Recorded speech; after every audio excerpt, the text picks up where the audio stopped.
Pues ahora sí, hermanos, vamos a empezar. Vamos a seguir estudiando el libro de Proverbios, ¿ok? Vamos a estudiar un nuevo tema, hermanos. Pero antes de darle los versículos que vamos a estudiar, en la predicación pasada, hermanos, ¿recuerdan quién fue el que escribió este libro de Proverbios? ¿Quién fue el autor, recuerdan? Salomón, ¿no es cierto? Salomón es el autor de este libro, ¿no? ¿Y cuál es el propósito de Salomón? ¿Por qué Salomón escribió los proverbios? O la mayoría de los proverbios, ya que dijimos que no todos son de Salomón, pero sí la gran mayoría. ¿Y cuál fue el propósito de Salomón, hermanos? El propósito principal, si no recuerdan, hermanos, es enseñar sabiduría a su hijo. Ese es el tema principal de Proverbios, enseñar sabiduría a su hijo, ¿ok? Ahora, ¿qué es la sabiduría?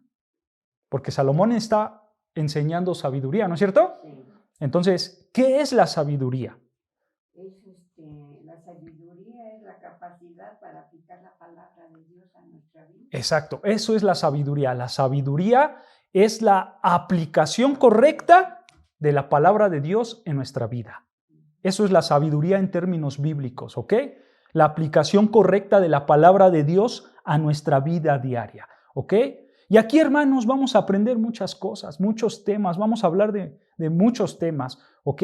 Y el día de hoy, hermanos, vamos a ver una sección que se encuentra en Proverbios, desde el capítulo 1, del versículo 8 hasta el versículo 19 se encuentra esta sección de Proverbios, capítulo 1, del versículo 8 hasta el versículo 19. Claro, estamos en el capítulo 1 de Proverbios y está desde el versículo 8 hasta el 19. ¿Y qué vamos a ver aquí, hermanos? Vamos a ver en el tema principal de todos estos versículos una tentación que todos nosotros enfrentamos. ¿Cuál es esta tentación, hermanos? La tentación de la avaricia.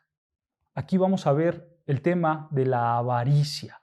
¿Ok? Desde el versículo 8 hasta el versículo 19 se ve este tema de la avaricia. Y esta tentación, hermanos, es para todos, ¿no es cierto? Tanto para incrédulos, o sea, para personas que no son cristianas, como para creyentes. Esta tentación la tenemos nosotros los creyentes, ¿no es cierto? La tentación de la avaricia. Y la tentación, hermanos, de la avaricia que vemos aquí es, pues eso, tener mucho dinero. Esa es la tentación, tener mucho dinero, pero tenerlo con el menor esfuerzo posible a expensas de obedecer a Dios, ¿ok? Esa es la tentación. Tener mucho dinero con el esfuerzo mínimo a expensas de obedecer a Dios. O sea, no importa lo que haga. Es más, si desobedezco a Dios, no importa. El chiste es tener mucho dinero, ¿no es cierto? Y por supuesto de manera fácil. Y hermanos, quiero, del 8 al 19. Quiero aclarar algo, hermanos. Esto que acabo de decir no quiere decir que está mal ganar dinero. Por supuesto que no está mal ganar dinero. Lo malo es cómo lo estás ganando, ¿no es cierto? Ahí está lo malo, el cómo tú estás ganando ese dinero. ¿Tú sabes algo, hermanos? Un buen parámetro para saber qué tan pecaminoso soy son los 10 mandamientos. Los 10 mandamientos es un parámetro para que tú sepas qué tan pecaminoso eres, qué tan pecador eres. Porque ahí, hermanos, nosotros nos vamos a dar cuenta cuán pecadores somos en muchas áreas de nuestra vida, incluyendo esto, la avaricia. Cuando tú lees el libro del Éxodo y de Deuteronomios, hermanos, ahí nosotros vemos perfectamente la ley de Dios, ¿no es cierto? Es una ley en la cual nos muestra claramente la pecaminosidad del hombre. En tiempos de Moisés, hermanos, Dios hizo un pacto con Moisés, ¿no es cierto? A ese pacto se le conoce el pacto mosaico.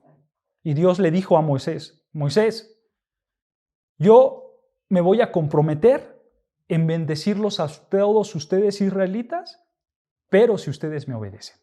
Ese fue el pacto que Dios hizo con Moisés. Si ustedes me obedecen, israelitas, yo los voy a bendecir en todas las áreas de su vida.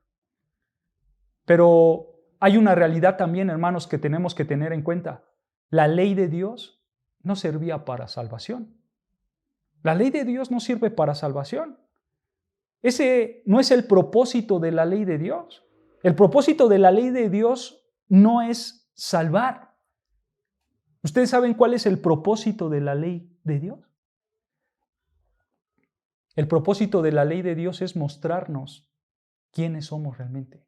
O sea, el propósito de la ley de Dios es mostrar la pecaminosidad de las personas.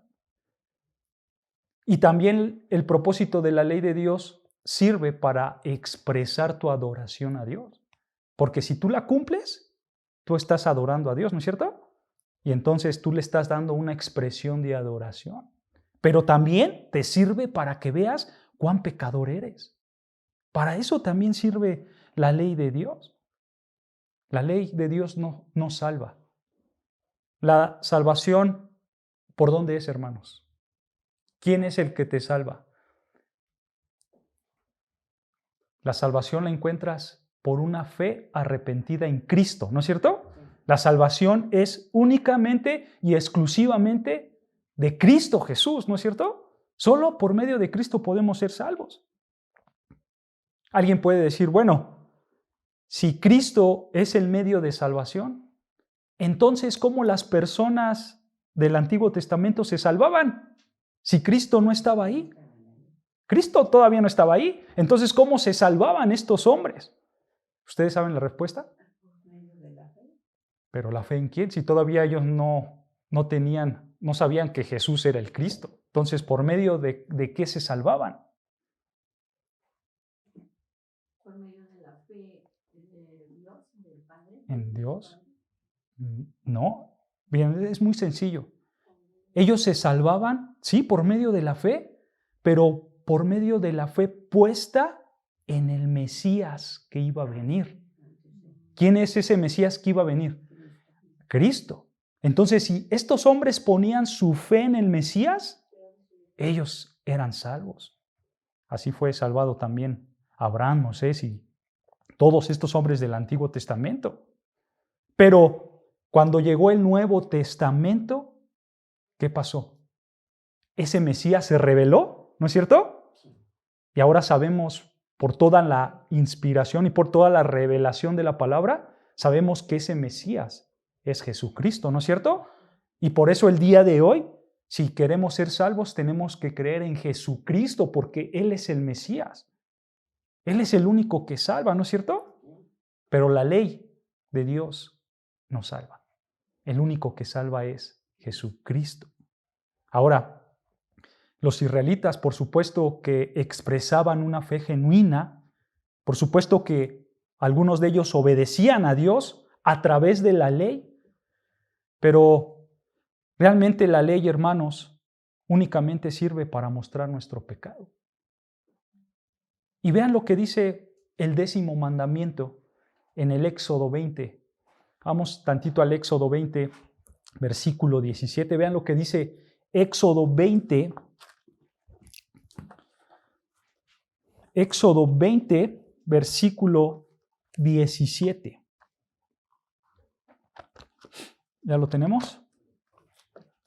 Dice así el Éxodo capítulo 20, versículo 17. Dice, ¿no qué? Codiciarás la casa de tu prójimo. No codiciarás la mujer de tu prójimo, ni su siervo, ni su criada, ni su buey, ni su asno, ni cosa alguna de tu prójimo. ¿Se dan cuenta? No codiciarás. Ese es el mandato. ¿No es cierto? Ahora, esa palabra de codiciar se refiere a desear. No desearás. Pero no solamente es un deseo ahí, poco, no, sino que esta palabra es un deseo intenso por las cosas de alguien más. O sea, tú no puedes desear de manera intensa las cosas de los demás. Y date cuenta, hermanos, esto nos muestra la tendencia pecaminosa, ¿no es cierto? Porque aunque nosotros externamente no lo vemos, hermanos, internamente hay pecado en nosotros. E internamente codiciamos, internamente deseamos las cosas de los demás, ¿no es cierto? Esa es una realidad. En nuestro interior a veces decimos, yo quiero ser como él, o yo quiero ser como ella, o me gustaría tener lo que él tiene, el carro, su casa, ¿no? Sus bienes. Me encantan y lo haces de manera pecaminosa y quieres tener aquello que el prójimo tiene y ahí codiciamos, ¿no es cierto? Entonces, nosotros pecamos aún siendo cristianos. ¿Se dan cuenta? El pecado no hace distinción. El pecado no importa si eres cristiano o no, porque todo ser humano es pecador. Y esta es una lucha constante que nosotros tenemos, ¿no es cierto? Ve lo que dice Pablo en el libro de Colosenses, ahí en el Nuevo Testamento, en su libro de Colosenses, capítulo 3, versículo 5. Vea lo que dice Pablo en Colosenses 3, 5.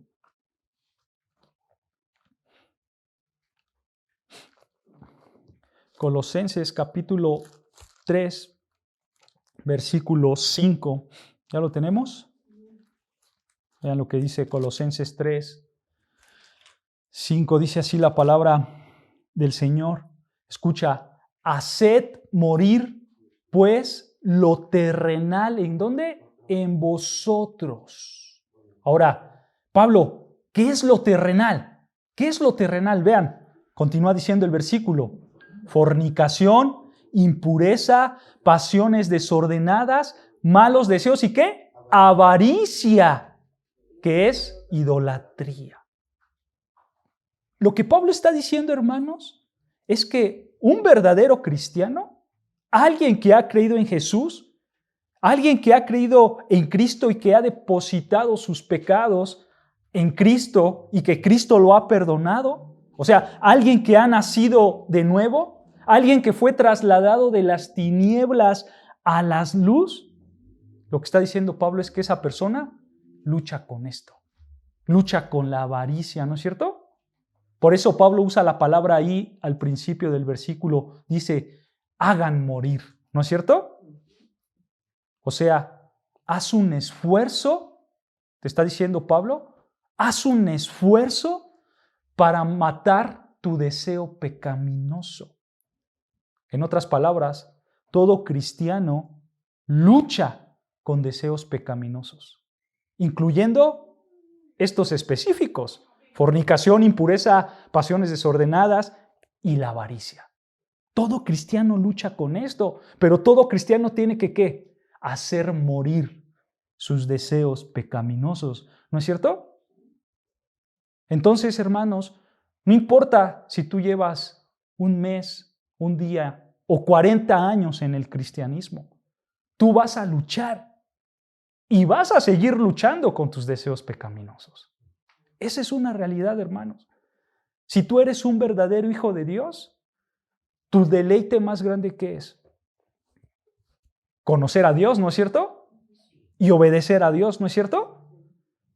Pero tú seguirás luchando con tu pecado. Esa es la realidad de todo cristiano. No porque nos hagamos llamar cristianos signifique que ya somos los ultrasantos perfectos. No, no, no. Vivimos en este mundo pecador y con una carne pecadora y con deseos pecaminosos. Y tenemos que luchar, hacer morir, como dice Pablo, esos deseos pecaminosos, ¿no es cierto? Es una lucha que todos nosotros tenemos, incluyendo la avaricia, el deseo del dinero, ¿no es cierto?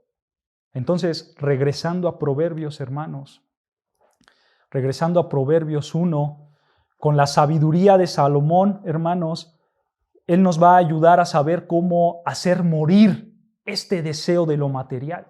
Nos va a ayudar a cómo aplicar la palabra de Dios y, por supuesto, esto se lo puedes enseñar tú a tus hijos, hermanos, porque recuerda, Salomón, ¿a quién se está dirigiendo? a su hijo, ¿no es cierto? Entonces, esto también es para tus hijos. Principalmente para quién? Para nosotros, ¿no es cierto? Principalmente para nosotros, pero también se lo puedes enseñar a tus hijos.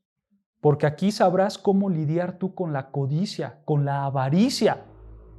Y lo que vamos a leer, hermanos, en Proverbios, tú te vas a dar cuenta que nos va a decir cómo evitar a las personas avaras.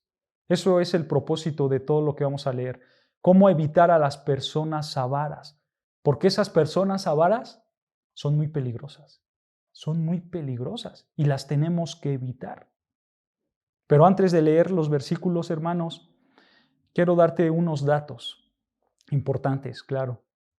De Proverbios, capítulo 1, versículo 8, hasta el capítulo 9, todo eso, hermanos, desde el capítulo 1, versículo 8, hasta el capítulo 9, todo eso son instrucciones, ¿ok? Son instrucciones. Y estas instrucciones son cómo Dios nos va a preparar para después escuchar proverbios, hermanos. Porque realmente, hermanos, los proverbios empiezan desde el capítulo 10 hasta terminar lo que es el 31. Del capítulo 1, versículo 8 al capítulo 9 no son proverbios, son instrucciones. Y del capítulo 9 hasta el capítulo 31, ahí sí son proverbios. Y hermanos, se los menciono para que no digan, aquí Salomón nos está dando gato por liebre, no que vamos a estudiar proverbios. ¿Dónde están los proverbios? No, hermanos, los proverbios empiezan desde el capítulo 10, ¿ok? Pero, hermanos, no hay que echar en saco roto estas instrucciones que vamos a estudiar. Hay que tener paciencia. Ya llegaremos al capítulo 10 y estudiaremos los proverbios. Pero estas instrucciones que vemos desde el principio son muy buenas, hermanos. Son muy buenas. Y realmente nos van a enseñar muchísimo, muchísimo. ¿Ok? Entonces, vean, vamos a leer parte de estas instrucciones. Proverbios capítulo 1. ¿Ya lo tenemos? Sí. Versículo 8 al 19, vamos a leerlo. Proverbios capítulo 1, versículo 8 dice: Oye, hijo mío, la instrucción de tu padre, y no desprecies la dirección de tu madre, porque adorno de gracia será tu cabeza y collares a tu cuello. Hijo mío, si los pecadores te quisieren engañar, no consientas. Si dijeren, ven con nosotros, pongamos acechanzas para derramar sangre, acechemos sin motivo al inocente, los tragaremos vivos como el Seol y enteros como los que caen en un abismo. Hallaremos riquezas de todas clases, llenaremos nuestras casas de despojos. Echa tu suerte entre nosotros, tengamos todas una bolsa. Hijo mío, no andes en camino con ellos. Aparta tu pie de sus veredas, porque sus pies corren hacia el mal y van presurosos a derramar sangre. Porque en vano se tendrá la red ante los ojos de toda ave, pero ellos a su propia sangre ponen acechanza y a sus almas tienden lazo. Tales son las sendas de todo el que es dado a la codicia, la cual quita la vida de sus poseedores. Si se dieron cuenta, hermanos, aquí habla perfectamente de la codicia y habla perfectamente de estos hombres codiciosos y cómo Salomón le está diciendo a su hijo, hijo, apártate de ellos, ¿no es cierto? Este es el tema principal, hermanos, el cómo apartarnos de aquellos hombres avaros, codiciosos, ¿ok? Pero, hermanos, quiero decirles algo. El tema principal ciertamente es esa, la avaricia, la codicia. Pero el día de hoy, hermanos, y porque es muy importante, ya que por supuesto en las iglesias hay padres, ¿no es cierto?, que tienen hijos, quiero estacionarme el día de hoy únicamente en el versículo 8. ¿Por qué, hermanos? Porque el versículo 8 es muy importante profundizar en ello para el aprendizaje de los padres delante de los hijos. Entonces, el día de hoy, hermanos, como tema principal vamos a ver las instrucciones de los padres. Ahora, tú dirás, es que pues yo ya no soy padre o ya soy abuelo. No importa, hermano, no importa si no eres padre o si eres abuelo. ¿Por qué? Porque recuerda que estamos aprendiendo sabiduría, ¿no es cierto? Y la sabiduría es buena. Porque si tú aprendes la sabiduría, el día de mañana Dios te puede poner en una situación en la cual tú puedes compartir esta sabiduría, ¿no es cierto? Y hacer que otras personas crezcan. Entonces, quizás, hermanos, y estoy seguro que en todos Proverbios vamos a encontrar temas que quizás no nos competen a nosotros, pero son buenos aprenderlos para después enseñarlos, ¿ok? Entonces nos vamos a concentrar únicamente en el versículo 8, ¿ok? Y va a ser de bendición. Ahora, nota cómo empieza el versículo 8. Dice Salomón, oye, ¿qué? Hijo mío. Recuerda que Salomón, ¿a quién le está hablando? A su hijo, ¿no es cierto? Salomón, hermanos, tuvo muchos hijos. Pues imagínate, él tuvo ¿cuántas mujeres? 1000 mujeres. Y obviamente esas 1000 mujeres fue en una etapa donde él se alejó del Señor. Entonces, él tuvo muchos hijos, hermanos. Pero nota aquí en Proverbios cómo Dios le da esa sabiduría. Y al principio del versículo 8 dice, oye, hijo mío. Ahora, tenemos que tener algo muy claro. En todo este libro de Proverbios, Salomón siempre tiene en mente a su hijo. Él siempre se va a dirigir a su hijo.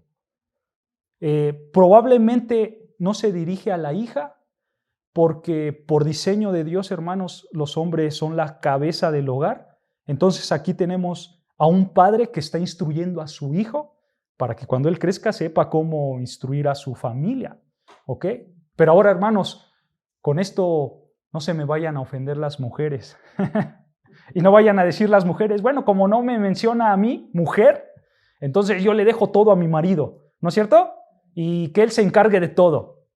No, hermanos, porque vean lo que dice el versículo 8, vean, que dice, oye, hijo mío, la instrucción de tu padre, y escucha, y no desprecies la dirección ¿de quién? De tu madre.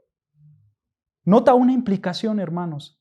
Aquí la madre va a instruir al hijo, ¿no es cierto? Y entonces, si esta madre va a instruir a su hijo, eso implica que la madre tiene sabiduría, ¿no es cierto? Y la pregunta que tenemos que hacer es, ¿quién le enseñó sabiduría a la mamá? Pues su mamá y su papá, ¿no es cierto?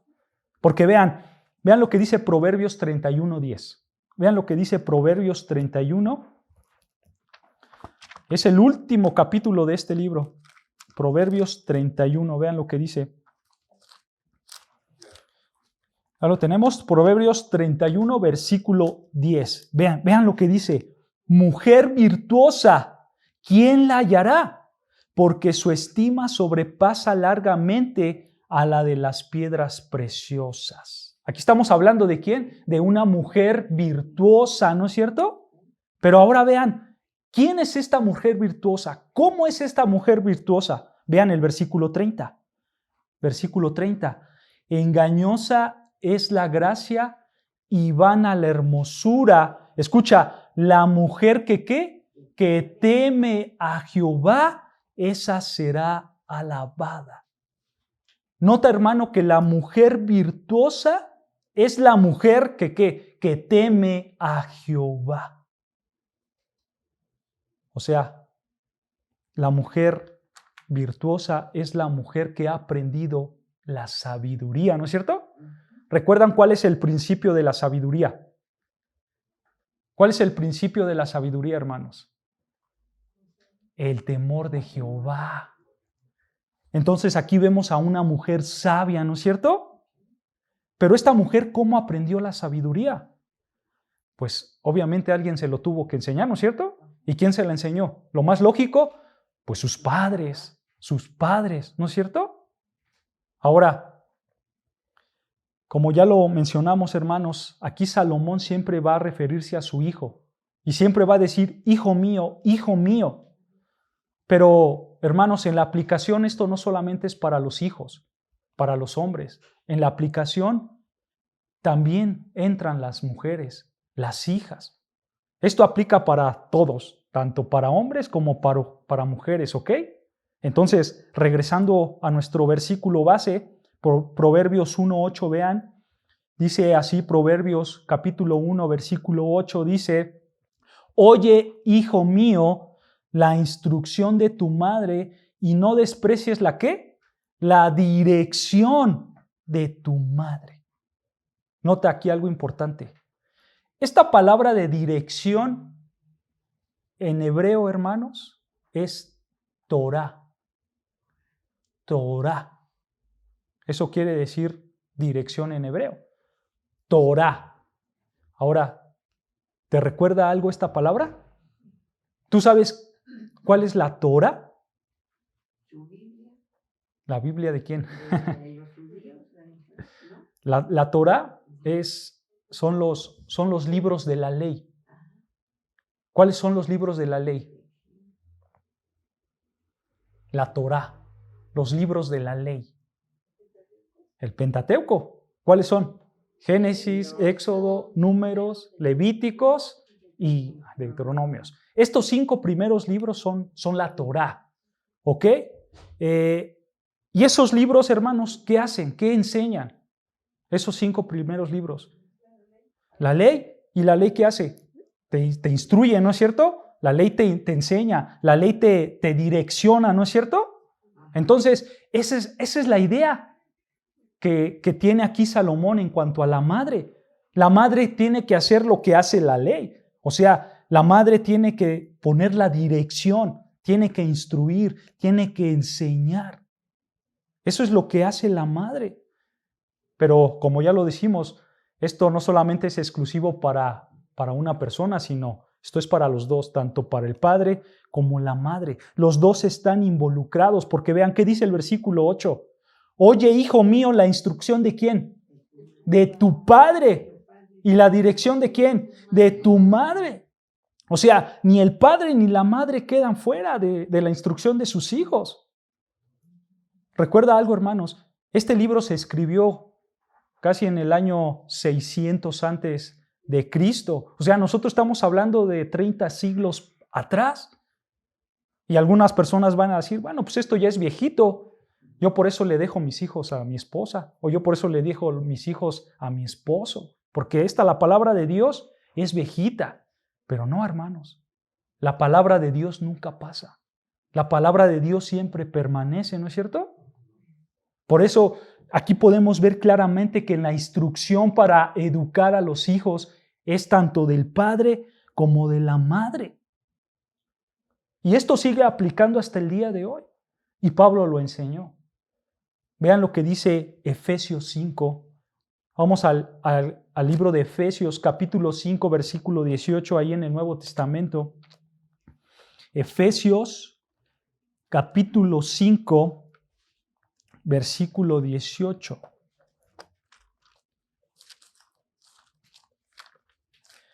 Efesios, capítulo 5, versículo 18. ¿Ya lo tenemos? Realmente quiero llegar a Efesios 6:4, pero es importante estudiar el contexto y ahorita van a ver por qué. Vean lo que dice Efesios capítulo 5, versículo 18. Dice así Efesios 5:18: no os embriaguéis con vino, en lo cual hay disolución. Antes bien, sed ¿qué? Sed llenos del Espíritu. Nota, hermanos, que aquí Pablo dice que nosotros debemos ser ¿qué? Llenos del Espíritu. Esta frase, hermanos, de ser llenos en Espíritu, en el griego es un imperativo, o sea, es un mandato.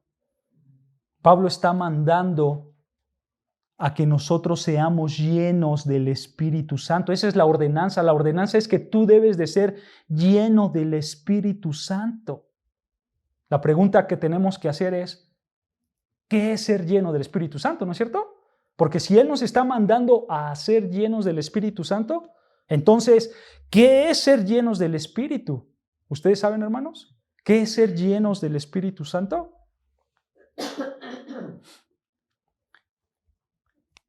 ¿No? Esa respuesta, hermanos, de ser llenos del Espíritu Santo, la encontramos en el pasaje paralelo de este. No lo vamos a leer, si quieres solo apúntalo. La respuesta la encontramos en Colosenses 3:16. En Colosenses capítulo 3, versículo 16. ¿Pero qué dice Colosenses 3:16? Colosenses 3:16 dice que la llenura del Espíritu Santo es llenarnos de la palabra de Dios. Esa es la llenura del Espíritu Santo. Porque ahí Colosenses empieza diciendo que la palabra de Dios more en abundancia en nosotros. O sea, ser llenos del Espíritu, hermanos, ser controlados por el Espíritu Santo, es ser controlados por la palabra de Dios. O sea, en otras palabras, es obedecer la palabra de Dios. Eso es ser llenos del Espíritu, ser controlados, obedecer la palabra de Dios. ¿Ok? Eso es ser llenos del Espíritu. Es un mandato. Dios te ordena que debes de obedecer, que debes de ser controlado por la palabra de Dios. Ahora, vean cómo una persona se ve controlada por la palabra de Dios. Vean cómo una persona se ve llena del Espíritu Santo. Vean lo que dice ahí mismo. Estamos leyendo Efesios 5, versículo 19. Vean lo que dice el versículo 19 de Efesios 5. Vean cómo se ve una persona controlada por el Espíritu Santo. Dice, hablando entre vosotros con salmos, con himnos y cánticos espirituales, cantando y alabando al Señor en vuestros corazones. Nota, hermanos, que una persona llena del Espíritu Santo, una persona llena de la palabra de Dios, ¿cómo se va a ver? De acuerdo a este versículo, alabando, ¿no es cierto? Cantando. En otras palabras, una persona llena del Espíritu Santo, una persona llena de la palabra de Dios, escucha, va a estar feliz, va a estar gozosa en su vida, ¿no es cierto? Entonces, hermanos, eso quiere decir que la persona que está llena del Espíritu Santo no estará quejándose siempre por todo. Si tú obedeces a Dios, tú no solamente vas a decir, aleluya, yo amo a Dios, y todo se queda en lo externo, ¿no? Sino que si tú realmente obedeces a Dios porque eres llenado por el Espíritu Santo, eres llenado por la palabra de Dios, entonces en tu corazón, ¿qué va a haber? Va a haber satisfacción, ¿no es cierto? ¿Y eso qué va a producir? Un gozo. Eso va a producir un gozo. ¿Y ese gozo qué te va a llevar a hacer? A adorar a Dios, ¿no es cierto? Entonces una persona llena del Espíritu Santo es una persona gozosa, que no importa las circunstancias de su vida, él va a estar contento, él va a estar feliz y eso lo va a llevar, como dice aquí, a cantar salmos, a cantar himnos, porque está feliz. ¿Se dan cuenta? Esa es una persona que está llena del Espíritu Santo. Vean otra característica, versículo 20. Ahí mismo, versículo 20, dice, dando siempre gracias por todo al Dios y Padre en el nombre del Señor Jesucristo. Nota que una persona llena del Espíritu Santo, una persona que obedece, que es controlado por la palabra de Dios, no solamente va a adorar, no solamente va a estar feliz, sino que también va a estar, ¿qué? Agradecida. ¿No es cierto? Porque ahí dice, dando siempre gracias por todo, ¿no es cierto? Una persona llena del Espíritu Santo va a ser agradecida para con Dios. Entonces, hermano, si tú eres lleno del Espíritu, si tú obedeces a Dios, tendrás alabanzas, un corazón feliz, ¿no es cierto? Y también tendrás un corazón de gratitud, ¿no es cierto? Agradecido con Dios. Pero no solamente se queda ahí. Vean, versículo 21. Continuamos. Dice versículo 21, someteos unos a otros en el temor de Dios.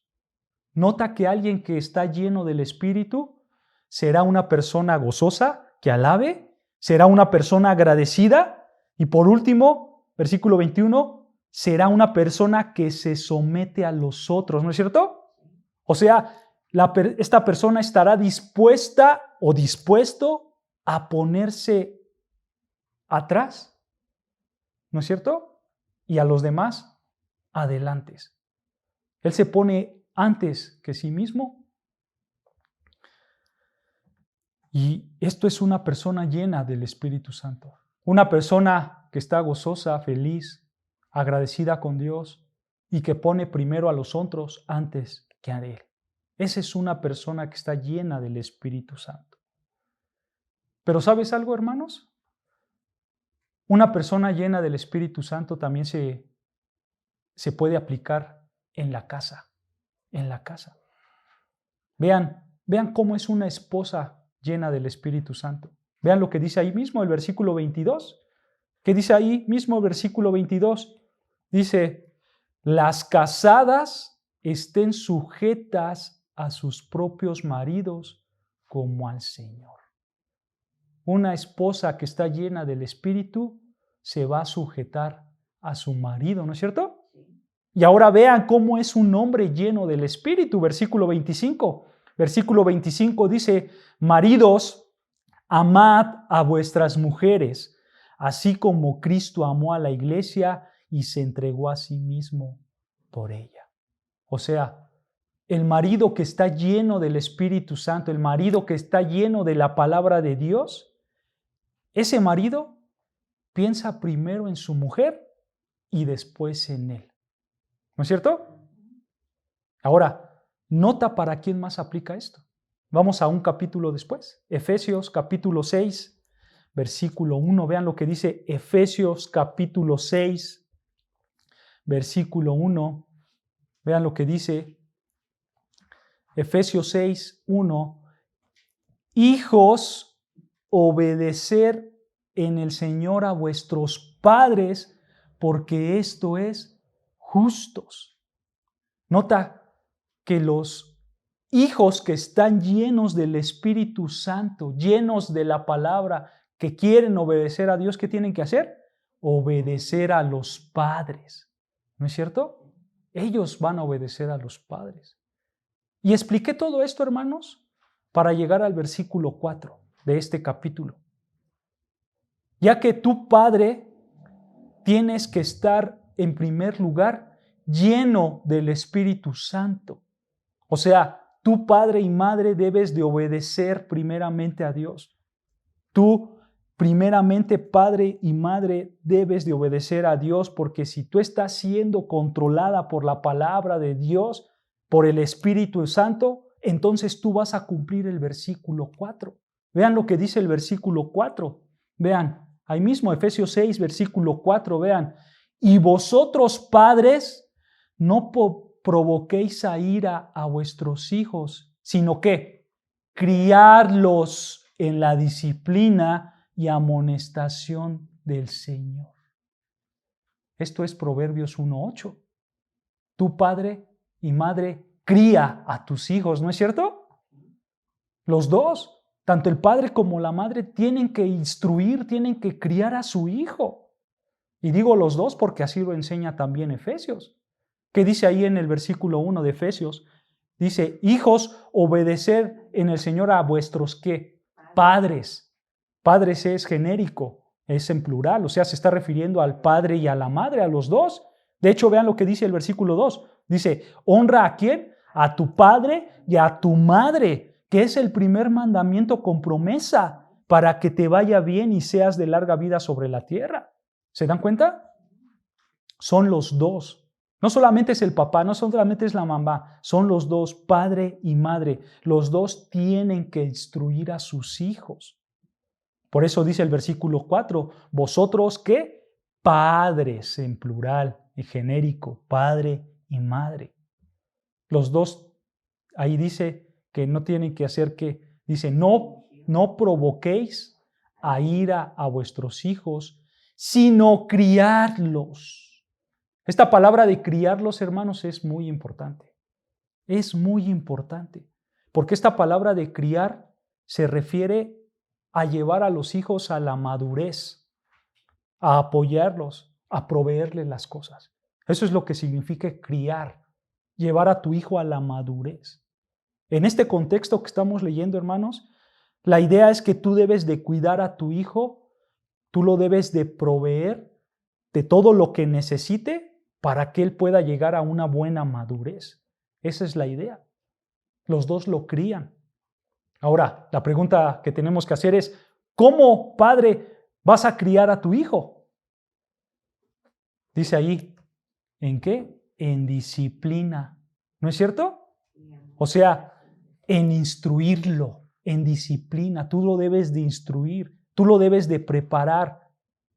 En términos prácticos, hermanos, esto incluye ponerle metas, ponerle recompensas a tus hijos, porque esto le puede ayudar a cultivar una vida sana y, por supuesto, una vida santa también. Ahora, aquí hay un punto importante que quiero tocar, hermanos. Esta crianza, esta disciplina va a depender de cada familia, ¿ok? Cada padre y cada madre pueden diseñar sus reglas, pueden diseñar sus maneras de ejercer este mandato para disciplinarlos, para criarlos. Pero todo esto que ustedes diseñen debe de tener principios bíblicos, ¿no es cierto? Y por supuesto que queda en la conciencia de cada padre. Lo que ustedes consideren que es lo mejor para el bienestar de su hijo, eso lo puedes hacer y eso lo puedes aplicar, pero todo en el marco bíblico, ¿ok?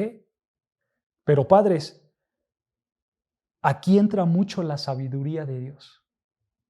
Y tienes que pedir mucha sabiduría de Dios, porque no vas a disciplinar de la misma manera a tu hijo que tiene 20 años como al que tiene 7 años, ¿o sí? No lo puedes disciplinar de la misma manera. Tienes que hacer una distinción porque son dos personas distintas con distintas edades, ¿no es cierto? Sabemos que todos pecamos, ¿no? Pero uno tiene unas luchas y el otro tiene otras luchas. Entonces no los puedes tratar igual. En la implementación, hermanos, de la disciplina, pues es la misma, porque tú vas a disciplinar, pero a uno lo disciplinas de una manera y a otro de otra. Tú conoces a tus hijos y sabrás cómo disciplinar a cada uno, pero pide la ayuda del Señor. Hermano, ¿tú sabes cuál es el punto principal de la disciplina? ¿Tú sabes por qué se tiene que disciplinar a los hijos? Nosotros tenemos que disciplinar a los hijos porque nosotros tenemos que hacerle ver a nuestros hijos que cuando desobedecen hay consecuencias. ¿No es cierto? Y claro, si tienen 9, 8, 5 años, pues las consecuencias, ¿cuáles van a ser? Pues corporales, ¿no? La vara, como enseña, ¿no es cierto? Toca vara, esas son las consecuencias de portarte mal, ¿no es cierto? Pero si el hijo ya tiene 15, 20 años, ¿cuáles son las consecuencias? Bueno, pues probablemente quizás le quitas el celular, la computadora, a lo mejor no lo dejas salir con sus amigos, etcétera, ¿no es cierto? Pero ¿se dan cuenta que es el mismo punto? A los dos los disciplinas, ¿no es cierto? Si haces algo malo, hay disciplina, ¿no es cierto? En pocas palabras, hermanos, si tú ejerces este mandato de disciplinar a tus hijos, tú les estás enseñando a tus hijos que toda decisión que ellos tomen van a traer consecuencias. Si te portas bien, hay recompensas. Si no te alineas, pierdes ciertos privilegios y va a dolerte, ¿no es cierto? Y hermanos, esa es una realidad que por desgracia hoy se ha perdido. La disciplina tiene que doler, porque tu padre ejerces la disciplina a su hijo, sea cual sea la edad, ¿no es cierto? Y si no le duele, ¿qué hace el hijo? Lo sigue haciendo, ¿no es cierto? Tú le dices, hijo, hiciste mal y por eso te voy a disciplinar. Y al día siguiente se siguen comportando de la misma manera y no cambian. Entonces, ¿qué quiere decir? Que tu disciplina no dolió. No dolió, hermanos. Entonces, para la otra hay que tener la mano más dura, ¿no es cierto? Claro, hermanos. Ahora, esto apunta, hermanos, y estoy hablando al área de la conducta del hijo, ¿no es cierto? Porque, hermanos, esto que estamos viendo es la vida real, ¿no es cierto? Es la vida real. Las decisiones que ellos toman van a traer consecuencias a la larga, ¿no es cierto? Entonces tienen que tener una buena conducta. Pero nota algo importante, hermanos. Si tú confrontas a tus hijos con su pecado, sí va a doler, tendrán consecuencias. Pero no solamente te tienes que enfocar en su conducta, hermanos. Tú te tienes que enfocar en algo muy importante. ¿Sabes qué es? En su corazón. En su corazón. Tú tienes que acercarte a tu hijo y decirle, hijo, porque volviste a fallar, porque volviste a desobedecer, vas a tener consecuencias. Pero tienes que saber que eso que hiciste es malo delante de los ojos de Dios. ¿No es cierto? Y hermano, no es que vayas a traumar a tu hijo, no. Simplemente es enseñarle a tu hijo que es un pecador, ¿no es cierto? Y que necesita la salvación de Dios. Y ahí entra ¿qué? El evangelismo. Tú empiezas a evangelizar a tu hijo para que tu hijo o hija pueda llegar a los pies de Cristo, ¿no es cierto? Porque Él es el único que lo puede transformar. Entonces se dan cuenta que no solamente es las actitudes de afuera exteriores, sino también las de adentro. ¿Por qué hace lo que hace tu hijo? ¿No es cierto? Y eso se lo debemos de enseñar. Ayuda a tu hijo a que cambie su conducta, pero no te quedes ahí, hermanos. Porque si te quedas solamente en lo externo, ¿qué va a pasar con tu hijo? Se va a volver un fariseo, ¿no es cierto? Y un fariseo por fuera se ve bien, ¿no es cierto? Pero por dentro, ¿cómo son? Tumbas podridas, decía el Señor Jesucristo, ¿no es cierto? Están muertos por dentro. Entonces, Padre, ten mucho cuidado, ten mucho cuidado. Sí está bien que le digas, no hagas esto, no hagas aquello, pero, hermano, el hijo puede llegar al punto de dominarte, ¿no es cierto? Y puede dominar al papá. Y por fuera todo bien, pero ¿qué pasa por adentro? A lo mejor es un hijo perverso. Hay que poner ojo en eso, ¿no es cierto? Haz que tu hijo vea que es un pecador. Evangelízalo y que nuestro Señor Jesucristo lo cambie para su gloria. Claro, porque si un hijo es agresivo con los padres, imagínate, le falta respeto. Hay hijos que golpean a sus padres, es porque por dentro son perversos. Porque nunca les enseñaron que todo ser humano es pecador y que él es un pecador. Nunca se lo he enseñado. ¿Por qué? Porque muchas veces el papá decía, no, es que ¿cómo le voy a pegar a mi hijo? ¿Cómo lo voy a maltratar? Hermanos, es una realidad. La disciplina a veces es tediosa. Duele para el papá, ¿sí es cierto? No le gusta a muchos padres. Pero ¿sabes algo, hermanos? Eso es una gran oportunidad para que tú le muestres su pecado y para que tú lo apuntes a Cristo, para que Él pueda clamar por su vida espiritual, para que Él busque a Dios. Porque, hermanos, al final de todo, pues tus hijos van a crecer, se van a ir, probablemente se te salgan de control y al final Dios los va a juzgar a ellos y solamente a ellos. Dios los va a ser responsable a ellos. Entonces nosotros debemos de enseñarles todas estas verdades, ¿no es cierto? Y tú, desde temprana edad, enseñarles y decirle, hijo, aunque yo no esté presente, tú tienes que portarte bien. ¿Sabes por qué? Porque Dios todo lo ve, ¿no es cierto? Porque Dios es omnipotente, omnisciente, está en todos lados y todas las cosas Él los ve. Enséñale a tu hijo que Dios está ahí y que todo lo que haga Dios lo va a ver. Y que si no se arrepiente, cuando muera, se va a ir al infierno. Es que lo voy a asustar. Pues que se asuste, hermano. ¿Cuál es el temor? El principio de la sabiduría. El temor a Jehová, ¿no es cierto? Si se asusta, pues que se asuste, hermanos, porque eso lo va a hacer cambiar. Eso lo va a hacer buscar a Dios. ¿Se dan cuenta? Claro, porque va a empezar a conocer que es un hombre pecador y que necesita un Salvador. Tus hijos deben entender, hermanos, que si ofenden a Dios, Él se enoja. Y con Dios no se juega. Entonces, padre, tienes mucho trabajo con tus hijos. mucho trabajo. Discipúlalos. Pero no solo eso, sino que dice ahí al final del versículo 4, ahí en Efesios 6, versículo 4, al final que dice, y amonestación del Señor. O sea, no solamente es disciplinarlos, instruirlos, llevarlos a la madurez, sino que también tienes que amonestarlos en el Señor. Esta palabra de amonestación, hermanos, en el griego da la idea de colocar en la mente algo. O sea, la palabra amonestación, hermanos, da la idea de instruirlos, de enseñarlos, de alentarlos, de aconsejarlos, de advertirles. Todo esto, hermanos, por supuesto que es conforme a las Escrituras, ¿no es cierto?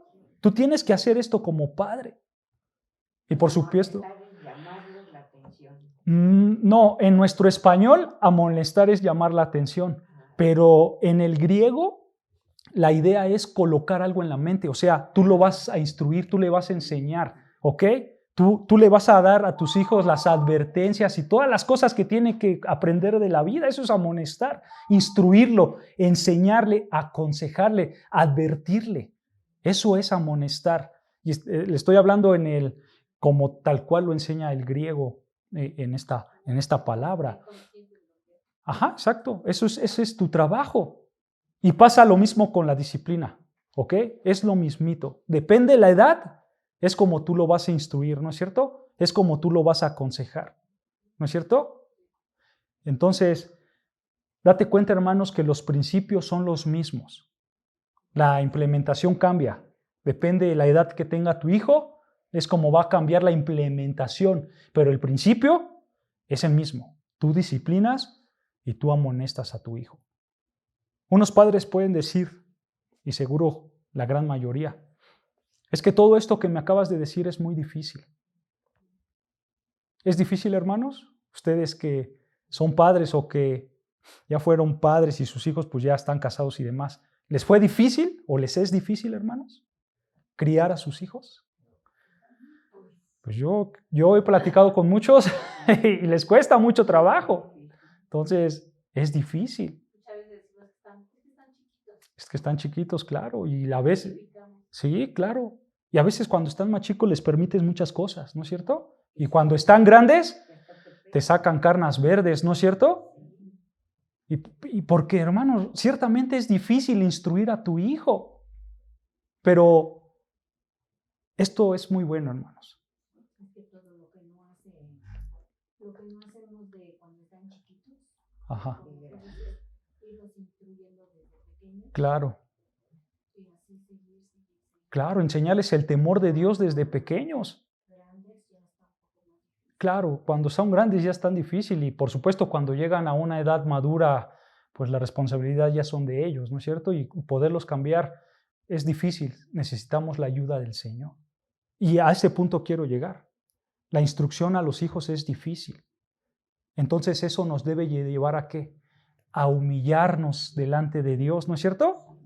Porque ciertamente nosotros como padres fallamos y no hacemos lo que Dios nos manda hacer, que es disciplinar a los hijos, y fallamos. Pero nota al final del versículo 4 dice que la disciplina y la amonestación debe ser ¿de quién? Del Señor, ¿no es cierto? Y amonestación del Señor. O sea, date cuenta que la disciplina y la amonestación que tú le das a tus hijos no es en base a tus creencias. No es en decir, yo creo que es de esta manera. No. Sino es en base al Señor. O sea, conforme a qué? A la palabra de Dios. Tú debes de educar a tus hijos, hermanos, instruirlos en base a la palabra de Dios. Y por la capacidad que Dios mismo te da. Es que mis hijos me sacan canas verdes. Dios te va a dar la gracia, hermanos. Dios te va a dar las fuerzas. ¿Sabes por qué? Porque Dios es soberano. Y Dios no se equivocó en darte a ese hijo. Él te va a dar las fuerzas, Él te va a dar la gracia. Él sabe, hermanos, que duele criar a los hijos. Pero solamente confía en Él. Humíllate ante Él. Pídele que te dé sabiduría para guiar a tus hijos. Y hermanos, recuerda el contexto. ¿Cuál es el contexto de lo que estamos leyendo? ¿Qué fue lo que leímos al principio de Efesios 5:18? Estos padres que disciplinan, estos padres que amonestan a sus hijos. En un capítulo atrás, en primer lugar, deben de estar llenos del Espíritu, ¿no es cierto? O sea, son padres que están gozosos, que están felices, ¿no es cierto? Si tú vas a disciplinar a tu hijo, hermano, tú no lo vas a disciplinar porque eres un tirano y porque le quieres pegar nada más por pegar, o porque simplemente eres un hombre autoritarista y tirano y eres el sargento de la casa. No, recuerda, tú estás lleno del Espíritu, ¿no es cierto? Y tú estás gozoso, ¿no es cierto? Y no solamente estás gozoso, también estás agradecido con Dios, ¿no es cierto? Y el tercer punto, ¿recuerdan? Piensas en los demás antes que en ti mismo. Aquí está la clave, hermanos, para educar a los hijos. Tú debes de ser lleno del Espíritu Santo, o sea, lleno de la palabra de Dios. ¿Se dan cuenta, hermanos? Simplemente así vas a poder educar bien a tus hijos. Ser lleno de la palabra de Dios. Aplicar el gozo, el agradecimiento, en tratar mejor a los otros antes que a ti. Eso incluye a tus hijos. Por eso digo, tú no eres un tirano, tú no les pegas por pegar. Tú les pegas porque hay una razón y se lo merecen, ¿no es cierto? Y los comprendes, por supuesto, que hablas con ellos, los comprendes y tratas de llevarlos en la mejor manera posible, conforme al Señor, ¿no es cierto? Creo yo que ya que lleguen a una edad madura, es cuando se le deja de disciplinar con vara. No, estamos hablando probablemente quizás desde 13, 14 y probablemente 15 años para arriba. Porque es una realidad, hermanos, cuando tú disciplinas a tus hijos con vara a esas edades, pues hay veces que ni les duele. Esa es la realidad, no les duele, ¿no? Y hasta se burlan de ti, ¿no? Ajá, exactamente. Entonces la disciplina cambia, ¿no? Tú sabrás, padre, cómo disciplinar a tu hijo de esa edad. A lo mejor le quitas el celular, como dije, la computadora. El chiste es que le duela para que él vea que portarse mal trae consecuencias, ¿no es cierto? Sí, claro, lo que tú sabes que le gusta, tú sabes que le va a doler. Entonces se lo quitas, se lo privas para que él vea que realmente sus malas acciones traen consecuencias. Porque ese es tu trabajo, disciplinarlos, instruirlos, enseñarles que si haces las cosas bien, hay recompensas. Porque como padre les das recompensas, ¿no es cierto? Pero si hacen cosas malas, pues hay cosas que se quitan las recompensas, ¿no es cierto? Pero vuelvo a lo mismo, eso ya es de cada padre, de cada familia, ¿no es cierto? Entonces, para concluir, hermanos, para ir concluyendo, regresando a Proverbios 1:8, vean lo que dice Proverbios 1:8.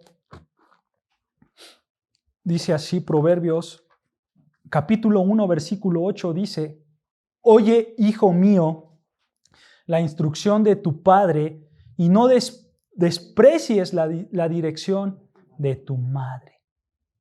Nota, hermanos, que el punto aquí es que la instrucción de tus hijos debe de ser basada en lo que estudiamos en Efesios 6. ¿Ok? Es responsabilidad de los dos padres. Tanto el padre como la madre deben de instruir y deben de dirigir a sus hijos. ¿Ok? No solamente la esposa, porque yo, hombre, estoy muy ocupado con mi trabajo y me canso. No. Aquí son los dos. Esto es parejo, ¿no es cierto? Tanto como papá como mamá. Y hay algo muy importante, hermanos, que es muy importante saber. Y por supuesto para todos los que tienen hijos, les tiene que quedar algo muy claro. A los papás. Aquí me voy a dirigir exclusivamente a los papás. La instrucción y la dirección es exclusiva de los padres. No es responsabilidad de los abuelos, de los suegros, no es responsabilidad de los hermanos mayores, no es responsabilidad del maestro de la escuela, no es responsabilidad del maestro de la escuela dominical, no es responsabilidad del pastor. No. Lo bíblico es que la responsabilidad de criar a los hijos, ¿de quién es? De los padres, papá y mamá. Los demás pues, pueden reforzar la instrucción con un consejo de sabiduría, ¿no es cierto? Pero hasta ahí. La responsabilidad única es de los papás, como la palabra de Dios lo dice. Ellos tienen que instruir a sus hijos en la palabra de Dios y enseñarles cómo aplicar la palabra de Dios. Una implicación de esto, hermanos, es que ustedes como pareja tienen que ponerse de acuerdo, por supuesto. Tiene que haber una comunicación como pareja, ¿no es cierto? Y decir, nosotros vamos a guiar a nuestros hijos así y así. Y cuando lo disciplinemos, pues van a ser así. Porque, ¿qué pasa muchas veces en las familias? Los hijos le agarran al eslabón más débil, ¿no es cierto? Y, sí, claro, claro. Y a veces los hijos, ¿qué hacen? Pues ven al papá como el tirano y a la mamá como la más dulce, o al revés, ¿no es cierto? A la mamá como la tirana y al papá como el más dulce. Y eso no debe de ser. Debe de haber una comunicación entre las parejas, porque recuerda, hermanos, al final ustedes son un equipo. Son un equipo. Se tienen que poner de acuerdo en cómo educar a sus hijos. Eso es una realidad, hermanos. Y otra implicación, hermanos, es que si tu papá y mamá vas a instruir a tus hijos, entonces, y esto es lo más importante, entonces tú debes de estudiar la palabra de Dios. Porque ¿cómo los vas a instruir si tú no conoces? ¿Cómo les vas a enseñar de sabiduría de Dios si tú no estudias la sabiduría de Dios? ¿No es cierto? Así de simple, hermanos. Como pasa con los pequeños. Cuando tienes hijos pequeños, los mandas al kinder, a la primaria, y tu hijo llega y te dice, mamá, es que mi compañero me pegó. Y tú, pues regrésasela. Hermano, ¿qué sabiduría es esa? Eso no es sabiduría de Dios. Eso es algo carnal, algo pecaminoso, ¿no es cierto? Claro. Entonces, hermanos, hay que ver qué dice la palabra de Dios. Enséñale a tu hijo a pensar teológicamente conforme a la Biblia. Pero para eso tú debes de estar bien puesto en la Biblia. Debes de estar bien alerta en los consejos de Dios, ¿no es cierto? Porque, hermanos, los niños crecen y empiezan a desviarse de Dios, esa es la realidad. Y, hermanos, si tú no lo sabes, pues bueno, busca consejo. Pregunta a hombres sabios que se esfuerzan en estudiar, hombres maduros. Pregunta en tu iglesia, lee libros, por supuesto, para que conozcas y puedes hacer muchas otras cosas si es que no lo sabes. En pocas palabras, equípate, hermanos, porque tú tienes un gran trabajo con tu hijo. Esa es la realidad. Y esa es la instrucción de los padres. ¿Por qué me detuve en este versículo, hermanos? Porque recuerda, aquí Salomón le está enseñando a su hijo, ¿no es cierto? Él como padre le está enseñando a su hijo. Salomón nos está diciendo que todo lo que vamos a ver a partir de este versículo para adelante aplica así para nuestras vidas propias, pero también se lo puedes compartir a tu hijo. Pero esa es una responsabilidad del padre y de la madre. Por eso, hermanos, nos estacionamos aquí, ¿no? No siempre va a haber versículos que demos, porque estoy seguro que este tema se vuelve a repetir más adelante, pero cuando lo veamos lo vas de pasadita, ¿no? Entonces no siempre nos vamos a quedar en este tema, hermanos, pero en esta ocasión me quise quedar aquí, hermanos, para que tú, padre, tengas en mente que instruir a tu hijo es importante. Es importante. Y es una labor tanto del padre como la madre. Pero en primer lugar tienen que estar llenos del Espíritu, llenos de la palabra, para que sus hijos puedan ser sabiamente educados. ¿Ok? La semana que viene, hermanos, continuamos con el versículo 9.